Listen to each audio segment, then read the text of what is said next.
78년을 살아온 한 여인이 있었다. 하지만 그날 한 번의 폭력이 모든 것을 바꿨다. 직원은 청소부라는 이유로 그녀를 때렸다. 하지만 그 순간 한 명의 남자가 나타났다. 어머니, 또 다치신 겁니까? 그 순간 모든 것이 뒤집혔다. 약자의 존엄이 회복되는 순간 챕터 1 하찮은 노인이라는 착각. 오전 6시 서울의 거대한 마천루 중 하나인 한산그룹 본사 건물은 아직 깊은 잠에 빠져 있었다. 그러나 로비의 천장을 뚫을 듯 솟아있는 금속 구조물 사이로 벌써부터 희미한 움직임이 감지되고 있었다.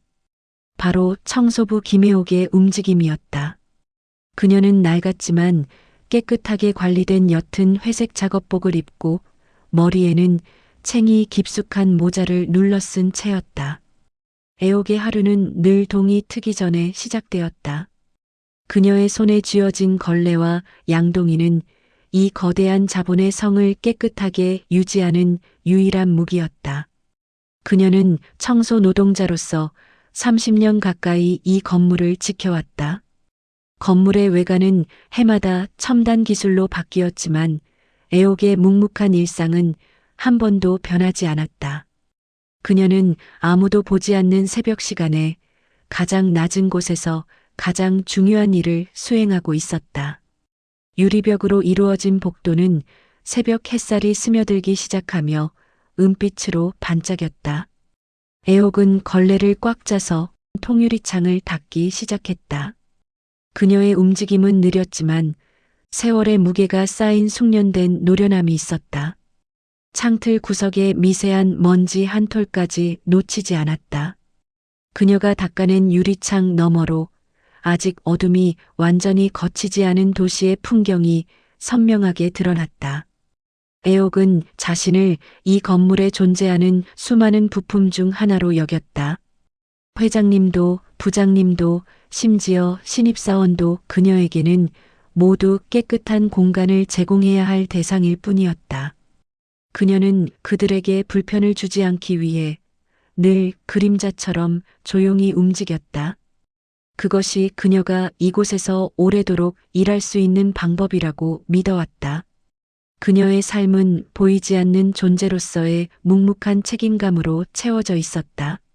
시간이 흐르고 오전 7시 30분이 되자 건물은 서서히 활기를 띠기 시작했다. 고급 수트와 세련된 오피스룩을 차려입은 젊은 직원들이 엘리베이터에서 쏟아져 나오기 시작했다. 그들은 스마트폰을 들여다보거나 동료와 대화를 나누며 분주하게 움직였다. 이 시간부터 애옥은 더더욱 자신의 존재를 희미하게 만들어야 했다. 직원들은 유리창을 닫고 있는 애옥을 보았지만 그녀를 향해 눈길 한 번 제대로 주지 않았다. 그녀는 그들에게 배경 소품 혹은 움직이는 투명 인간과 같았다. 직원들의 시선은 오직 높은 직급을 향하거나 경쟁적인 업무에만 머물러 있었다. 애옥은 복도 한쪽 구석에 양동이와 청소 도구들을 조심스럽게 모아두고 직원들이 지나갈 때마다 몸을 벽 쪽으로 더욱 바짝 붙였다. 한 무리의 마케팅팀 직원들이 왁자지껄 웃으며 지나갔다. 그들의 대화 내용은 최신 마케팅 전략, 주말에 다녀온 호화로운 파티, 그리고 곧 있을 승진에 대한 기대감으로 가득 차 있었다. 그들의 눈높이에서 쭈그려 앉아 바닥에 미세한 얼룩을 닦고 있는 애옥은 그들 세상의 일부가 아니었다. 그들은 애옥에게 길을 비켜달라는 말조차 하지 않았다. 그저 주변을 자연스럽게 우회했을 뿐이다. 이러한 무시는 애옥에게 익숙했다. 그녀는 그들의 무심한 태도에 아무런 감정도 느끼지 않으려 노력했다. 다만 그녀의 오랜 경험은 그들의 빠른 발걸음이 가져올 수 있는 예상치 못한 사고에 대비하여 더욱 예민하게 움직이고 있었다. 그녀는 청소를 시작한 지 30년이 지났지만 아직도 자신의 행동 하나하나가 민폐가 될까봐 항상 조심했다. 오전 8시 15분 지각 직전에 마케팅팀 직원 윤가희 대리가 복도 끝에서부터 뛰어오고 있었다. 가희는 명품 가방을 한쪽 어깨에 걸치고 하이힐이 복도 대리석 바닥을 빠르게 울렸다. 그녀의 얼굴은 화장으로 완벽하게 무장되어 있었지만 눈빛에는 극도의 초조함과 짜증이 엿보였다. 가희에게 지금 중요한 것은 오직 지각하지 않고 팀장에게 잘 보이는 것이었다. 애옥은 마침 복도 중앙을 지나치려는 가희를 보았고 재빨리 자신이 사용하던 스테인리스 양동이를 벽 쪽으로 옮기려 했다. 하지만 그녀의 78세 노쇠한 손은 젊은이의 속도를 따라잡지 못했다. 양동이를 옮기는 아주 짧은 순간 가희가 곁을 스치듯 지나갔다. 그리고 그 순간 애옥이 잡고 있던 양동이가 그녀의 손에서 미끄러졌다.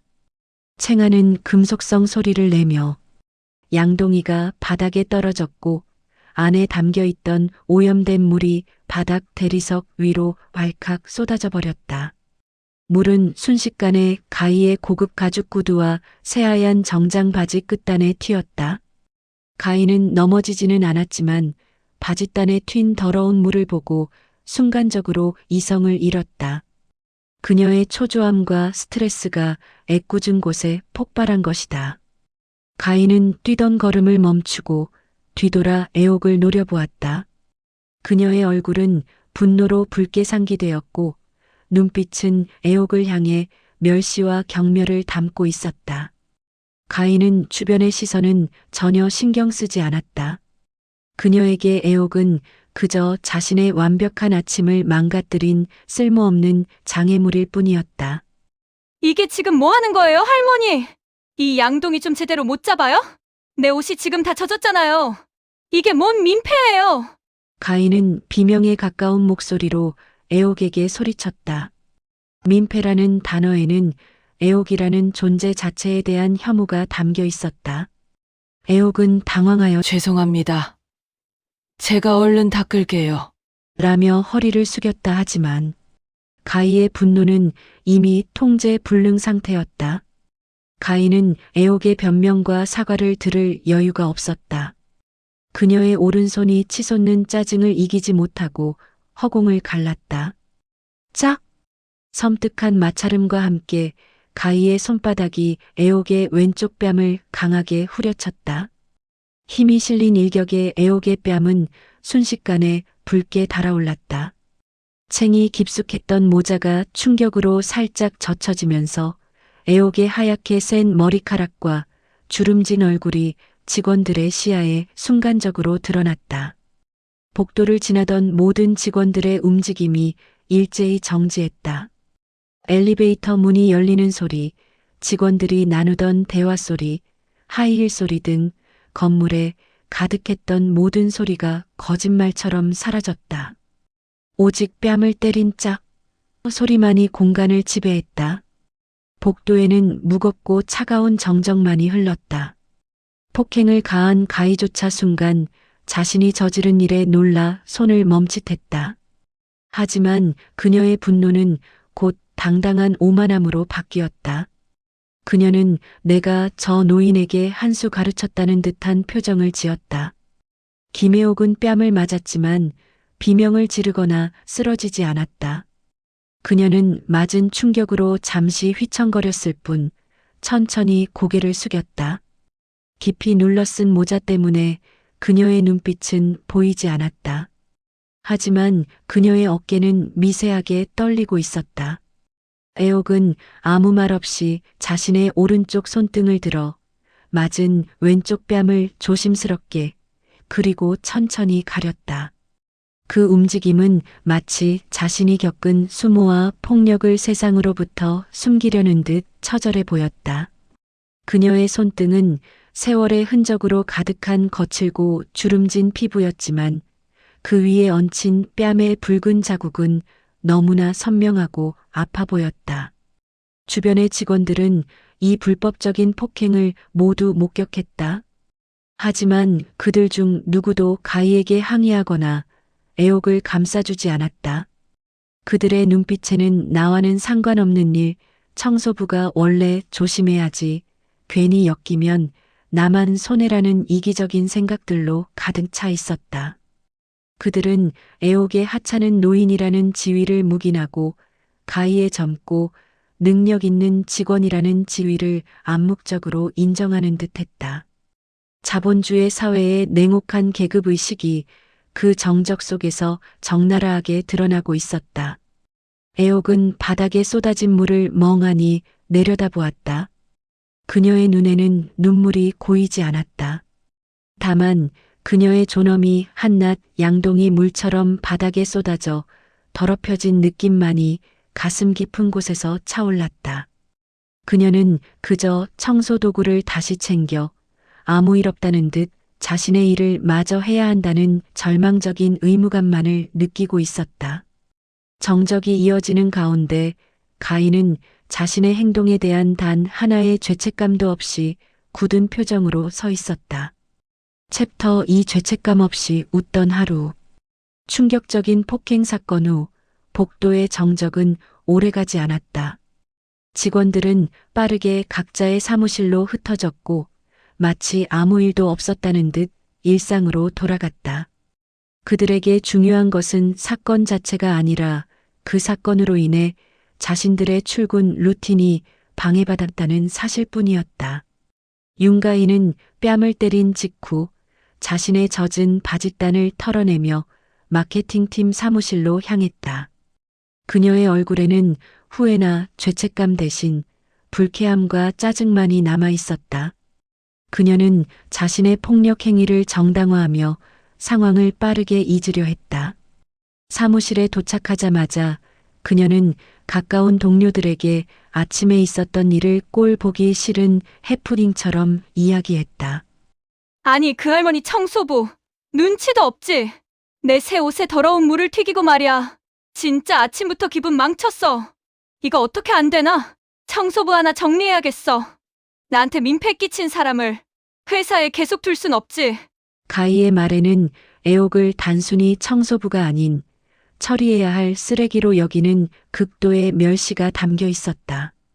동료들은 그녀의 말에 적극적으로 동조하지는 않았지만 그들 중 누구도 네가 폭력을 행사한 것은 잘못이다라고 나서서 말하지 못했다. 가희의 직급과 회사 내 입지가 그들의 양심적인 발언을 틀어막았다. 그들은 그저 어색하게 미소 짓거나 고개를 끄덕이며 침묵으로 가희의 오만을 방조했다. 애옥은 폭행당한 뺨을 손으로 감싼 채 다시 청소도구를 챙겼다. 그녀는 아무도 없는 계단 구석에서 모자를 더 깊숙이 눌렀었다.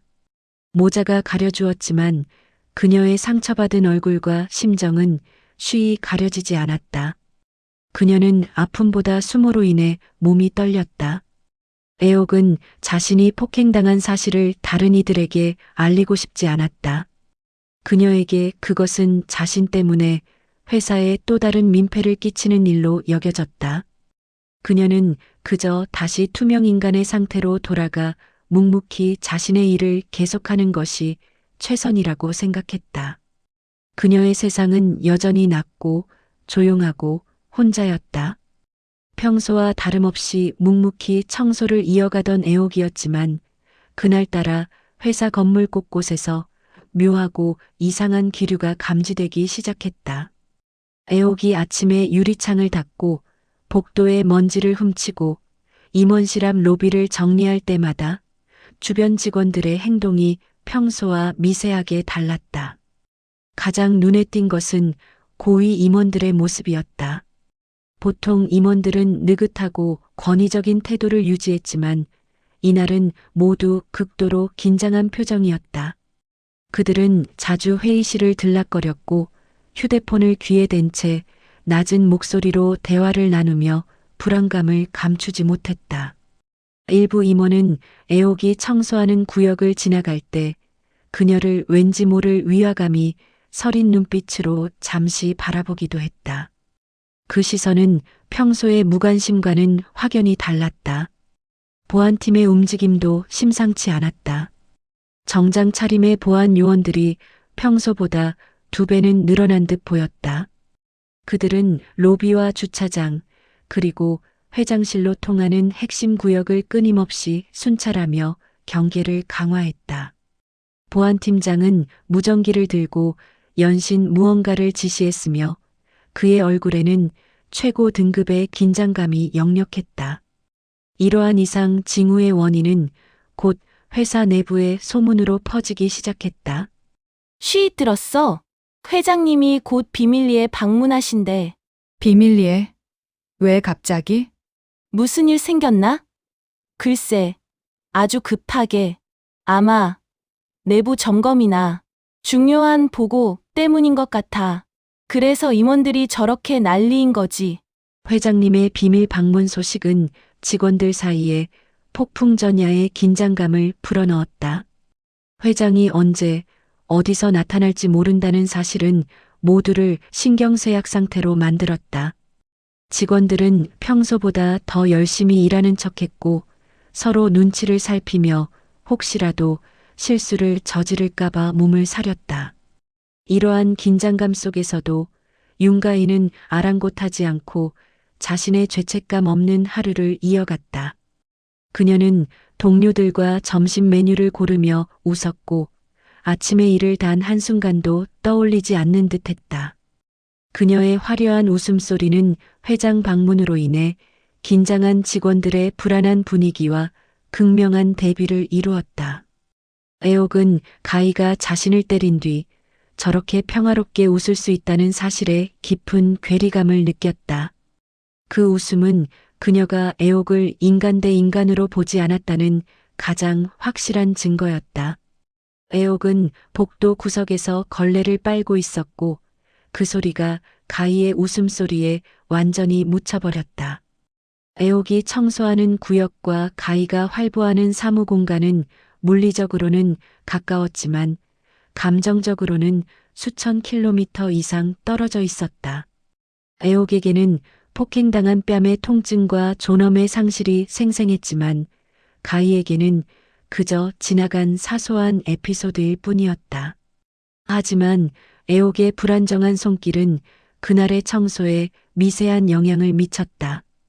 그녀는 평소라면 완벽하게 해냈을 작은 구역의 청소를 잠시 잊기도 했고 도구를 정리하는데 평소보다 더 많은 시간을 할애했다.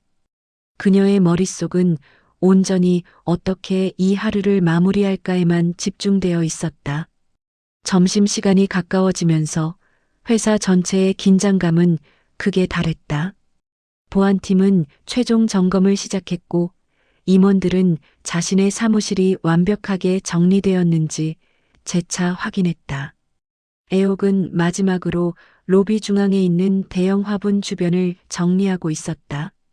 그녀는 회장이 올 때쯤이면 자신의 업무를 모두 마치고 조용히 퇴근할 생각이었다. 그녀는 더 이상 이 공간에 머물고 싶지 않았다.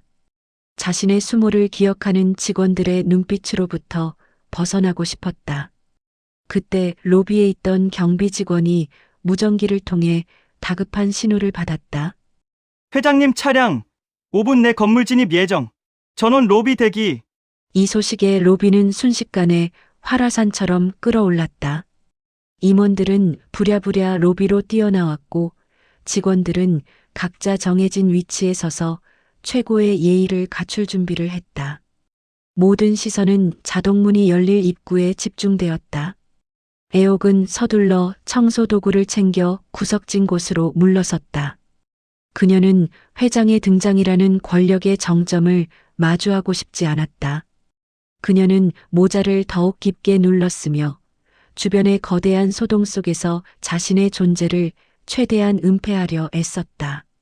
그녀는 다시 한번 하찮은 그림자로 돌아가길 간절히 바랐다. 로비의 모든 빛과 시선은 회장이라는 하나의 존재에게로 수렴되었다. 모두가 경직된 채 그 위대한 권력의 출현을 기다렸다. 애옥은 그 거대한 긴장감 속에서 홀로 자신의 뺨에 남아있는 따끔한 통증을 느끼고 있었다. 그리고 그 통증은 곧 이 회사의 계급 구조가 자신에게 새긴 잔인한 낙인과 같았다. 챕터 3회장의 등장, 그리고 뒤집힌 시선. 정우가 가까워지는 시간, 한산그룹 본사 로비는 숨막히는 긴장감에 휩싸여 있었다. 회장 한도윤의 도착을 기다리는 임원들과 주요 직원들은 마치 석고상처럼 굳어 있었다. 자동문 앞에 도열한 이들은 하나같이 최고급 수트를 차려입고 완벽한 복종의 자세를 취하고 있었다. 김혜옥은 이 거대한 권력 행렬에서 최대한 멀리 떨어진 청소도구 보관함 근처에 몸을 숨겼다. 그녀는 청소 카트를 벽에 바짝 붙이고 챙이 깊은 모자 아래로 주변의 소동을 관망했다. 그녀에게 회장의 방문은 자신의 존재를 더욱 지워야 할 순간일 뿐이었다. 웅장한 소리와 함께 로비의 자동문이 미끄러지듯 열렸다. 한도윤 회장이 경호원들에게 둘러싸인 채 안으로 들어섰다. 그는 50대 초반의 나이였지만 그의 눈빛과 걸음걸이에는 수십 년간 쌓아온 통제된 카리스마가 배어 있었다. 그는 최고급 이탈리아 정장을 완벽하게 소화하고 있었으며 그의 등장만으로도 로비 전체의 공기가 무거운 압력으로 바뀌는 듯했다. 회장이 로비에 발을 딛자마자 도열해 있던 임원들은 일제히 허리를 굽혔다. 그들은 거의 90도에 가까운 각도로 몸을 숙이며 회장님 안녕하십니까? 를 거의 합창하듯 외쳤다. 그들의 목소리에는 권력에 대한 경외와 두려움이 뒤섞여 있었다. 윤가희를 포함한 젊은 직원들 역시 숨소리조차 내지 못하고 고개를 숙였다. 이들은 회장의 압도적인 존재감 앞에서 완전히 굴복하는 자세를 취했다. 그러나 한도윤 회장은 그들의 격렬한 인사에는 별다른 반응을 보이지 않았다. 그는 임원들에게 눈길 한 번 주지 않고 마치 정해진 목표가 있는 것처럼 곱게 걸어 들어왔다. 그의 시선은 높은 곳이나 화려한 시설에 머무르지 않았다. 도윤의 시선은 모두가 무시했던 바로 그곳, 즉 직원들의 시선이 전혀 닿지 않던 로비의 한쪽 구석에 고정되었다. 그곳은 낡은 청소 카트와 함께 쪼그리고 서 있는 김혜옥이 있는 장소였다. 모두가 회장님에게 집중했지만 회장은 직원들 사이를 뚫고 자신의 시선이 닿은 곳으로 뚜벅뚜벅 걸어갔다. 임원들은 당황하여 회장의 등만 바라보며 어리둥절한 표정을 지었다. 그들은 회장이 갑자기 시설물이나 청결 상태를 점검하려는 것인지 헷갈려 했다. 도윤은 마침내 애옥 앞에 멈춰섰다. 그와 애옥 사이에는 사회적 지위의 거대한 격차가 놓여 있었지만 도윤의 얼굴에는 그런 직급의 경계 따위는 전혀 보이지 않았다. 그의 눈빛은 날카로운 사업가의 눈빛이 아닌 지독하게 걱정하는 한 사람의 시선이었다. 애옥은 회장이 자신의 앞에 멈춰 섰다는 사실에 극도로 당황했다. 그녀는 모자를 더욱 깊게 눌렀으며 몸을 더 움츠렸다. 그녀는 회장에게 민폐를 끼치지 않기 위해 얼른 자리를 피하려고 했다. 그러나 도윤은 애옥이 움직이기도 전에 예상치 못한 행동을 했다. 그는 자신의 경호원들까지 무시한 채 몸을 숙여 애옥에게 다가갔다. 그리고는 애옥의 거칠고 주름진 손을 두 손으로 조심스럽고 따뜻하게 꽉 잡았다. 어머니, 도윤이 입을 열었다. 그의 목소리는 평소 회의실에서 들리던 냉철하고 단호한 어조가 아니었다. 그것은 애틋함과 깊은 근심이 섞인 지극히 개인적인 감정이 담긴 목소리였다. 또 다치신 겁니까? 이 7글자의 질문이 로비 전체에 벼락처럼 떨어졌다. 직원들의 뇌리에는 수많은 질문들이 교차했다. 어머니, 다치셨다고? 도윤의 이 질문 하나로 로비에 모여있던 수많은 직원들의 세상은 산산조각 났다. 방금 전까지 무시당하고 폭행당하고 그림자 취급을 받던 78세의 청소부 김혜옥이 이 거대한 한산그룹의 회장 한도윤의 어머니라는 사실이 밝혀진 것이다. 경악, 혼란, 그리고 공포가 로비를 지배했다. 직원들은 일제히 숨을 삼켰다. 몇몇은 자신들이 들은 것을 믿을 수 없다는 듯 귀를 의심하며 서로를 쳐다보았다. 그들의 시선은 애옥에게로 향했고 아까까지의 멸시와 무관심은 순식간에 두려움과 경외로 바뀌었다. 그들이 하찮은 노인으로 여겼던 존재가 사실은 이 그룹의 최고 권력자의 모친이었다는 충격적인 반전에 압도당했다. 가장 충격을 받은 것은 단연 윤가희였다. 그녀는 동료들 뒤편에 서서 이 상황을 지켜보고 있었다. 가희의 얼굴은 백지장처럼 새하얗게 질렸다. 그녀의 뇌는 회전하지 않았다. 그녀가 아침에 민폐라며 뺨을 후려쳤던 그 청소부가 지금 이 순간 회장에게 어머니라는 호칭을 듣고 있는 것이다. 가희는 자신이 저지른 일이 개인적인 폭력을 넘어 그룹 전체를 흔들 수 있는 재앙적인 사건임을 직감했다. 그녀는 저도 모르게 한 걸음 뒤로 물러섰다. 도윤은 잡고 있던 애옥의 손을 놓지 않고 어머니의 뺨을 자세히 살폈다. 그의 눈빛이 뺨의 붉은 자국에 닿자 차가운 분노가 그의 눈을 뒤덮기 시작했다. 그는 이 건물의 최고 권력자였다. 그의 어머니가 이 건물에서 폭행을 당했다는 사실은 그에게 용납할 수 없는 모욕이었다. 그때서야 직원들은 아침에 있었던 양동이 사건을 떠올렸다. 그들은 애옥의 뺨에 난 붉은 자국이 단순히 다친 것이 아니라 맞은 자국임을 깨달았다. 모든 상황이 하나의 퍼즐처럼 맞춰지기 시작했고 직원들의 얼굴에는 재앙을 목격한 공포가 서렸다. 한도윤은 여전히 애옥의 손을 잡은 채 고개를 들어 로비의 모든 직원들을 싸늘하게 훑어보았다. 그의 눈빛은 누구에게도 쉽게 용서를 베풀지 않을 것임을 단호하게 경고하고 있었다. 로비의 침묵은 이제 두려움이 빚어낸 무덤의 침묵이었다. 애옥의 존재는 더 이상 투명한 그림자가 아니었다. 그녀는 이 거대한 그룹의 핵심이자 심장이었던 것이다. 챕터 4 드러난 뺨 자국의 진실. 한도윤 회장의 시선은 어머니 김혜옥의 붉게 달아오른 뺨 자국에 고정되어 있었다. 그 자국은 명백한 폭행의 흔적이었고 한산그룹 회장의 모친이 건물 내부에서 이런 일을 당했다는 사실은 도윤에게 엄청난 분노와 모욕감을 안겨주었다. 그의 얼굴은 차분했지만 눈빛 속에는 용암처럼 끓어오르는 냉정한 분노가 담겨 있었다.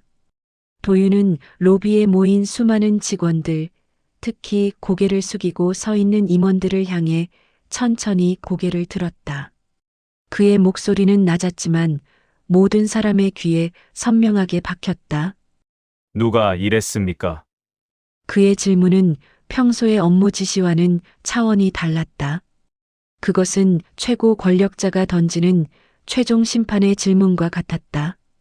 로비의 침묵은 더욱 깊어졌고 직원들의 심장은 쿵쾅거렸다. 모두가 진실을 알고 있었지만 그 진실을 선뜻 입 밖에 낼 용기를 가진 이는 아무도 없었다. 한마디 잘못했다가는 회장의 분노를 자신에게 돌릴 수도 있다고 생각했기 때문이다. 이때 윤가희는 공포에 질려 동료들의 그림자 뒤로 더욱 깊숙이 숨었다. 그녀의 심장은 밖으로 튀어나올 듯 뛰었고 온몸의 피가 식는 듯한 차가움을 느꼈다. 자신이 아침에 휘둘렀던 오만함과 폭력이 이제 거대한 부메랑이 되어 자신을 향해 돌아오고 있음을 절감했다. 한도윤 회장은 묵묵히 대답을 기다렸다.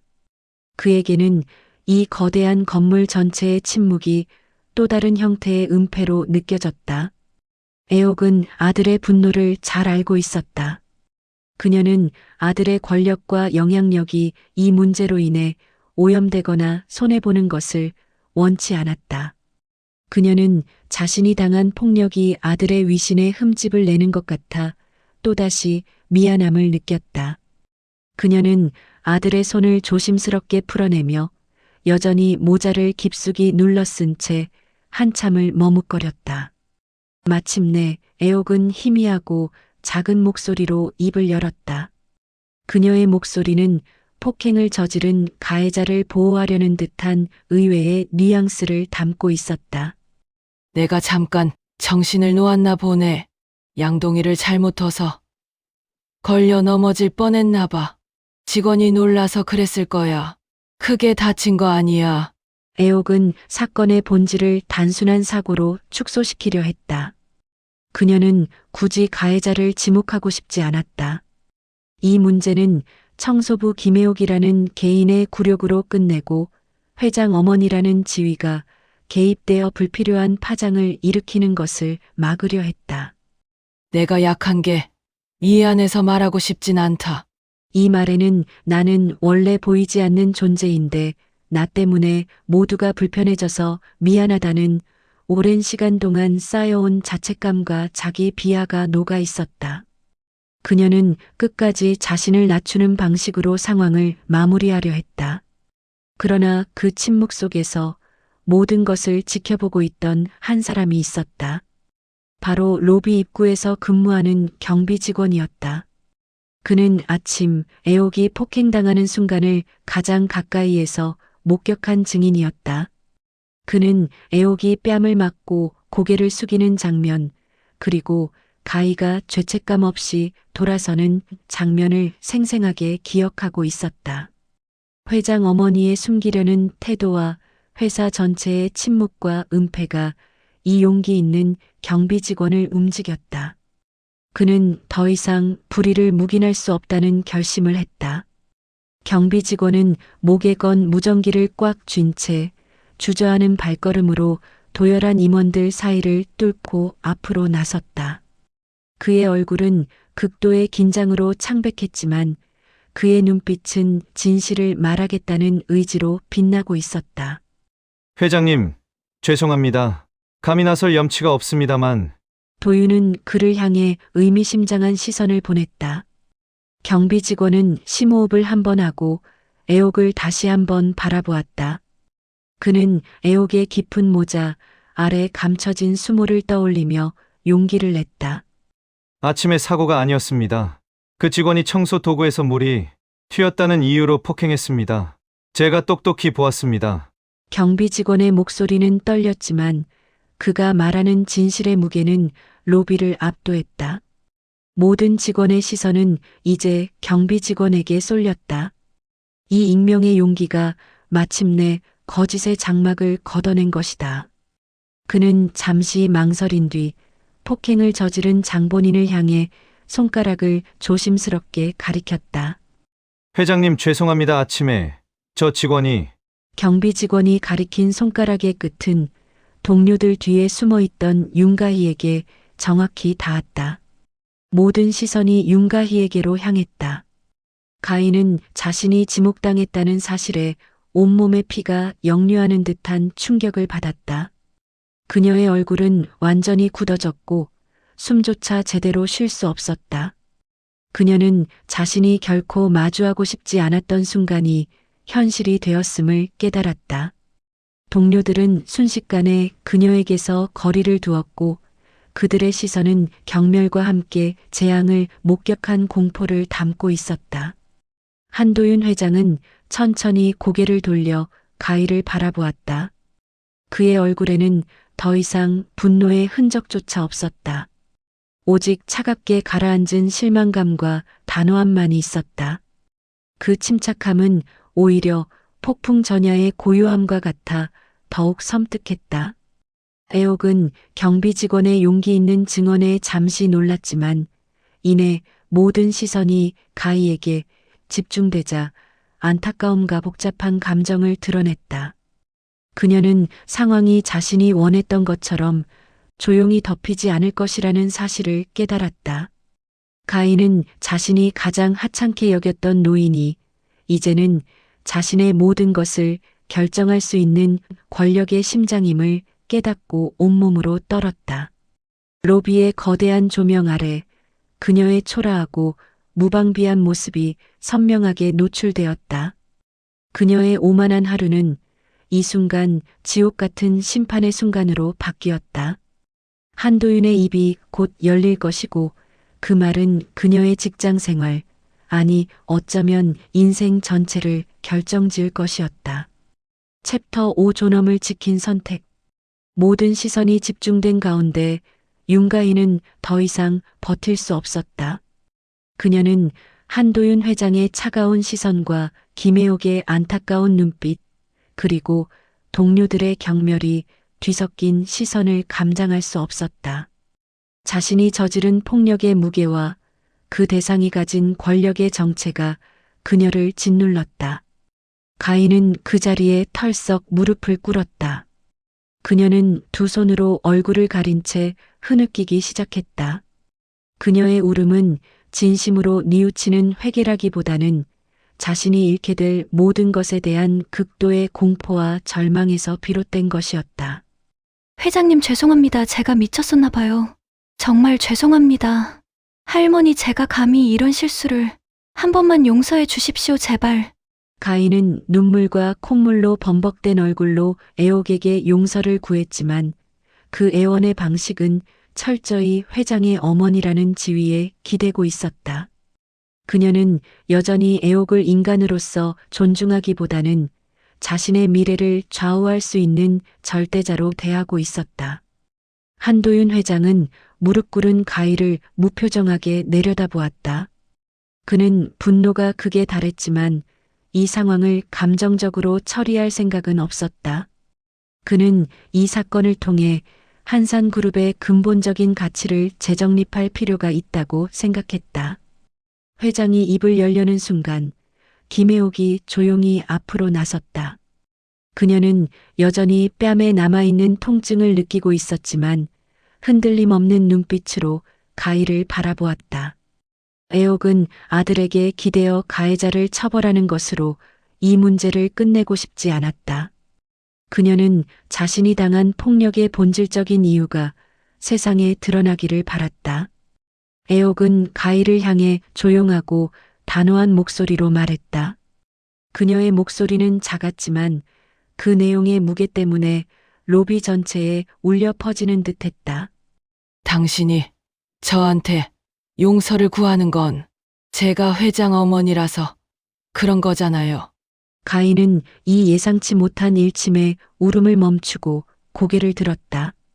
내가 청소부라서 때린 거잖아요. 내가 양동이 물을 튀겨서가 아니라 내가 하찮은 청소부라서 함부로 해도 되는 존재라고 생각했기 때문에 나선 거잖아요. 애옥의 말은 가희의 오만함과 계급의식을 정확히 관통했다. 직원들은 이 솔직하고 직설적인 고백에 고개를 숙였다. 이 건물에서 암묵적으로 통용되던 비인간적인 계급 구조가 애옥의 입을 통해 만천하에 폭로된 것이다. 애옥은 잠시 숨을 고르고 마지막 말을 덧붙였다. 내가 회장 어머니가 아니라도 그러면 안 되는 거예요. 직급이 낮다고 해서 그 사람의 존엄을 짓밟을 권리는 누구에게도 없어요. 이 말은 가희를 향한 개인적인 심판이 아니라 그동안 애옥을 투명인간 취급하며 무시했던 모든 직원들에게 던지는 일갈이었다. 애옥은 자신의 고통을 통해 인간으로서의 존엄이 가진 가장 기본적인 가치를 역설하고 있었다. 어머니의 말을 들은 한도윤 회장은 깊은 깨달음을 얻은 듯했다. 그의 분노는 가희에 대한 처벌을 넘어 회사 전체의 윤리적 기강 확립으로 승화되었다. 도윤은 어머니의 뜻을 존중하여 가희에게 직접적인 분노를 표출하는 대신 공식적인 절차를 밟기로 결정했다. 인사팀은 당장 윤가희 대리를 인사위원회에 회부하십시오.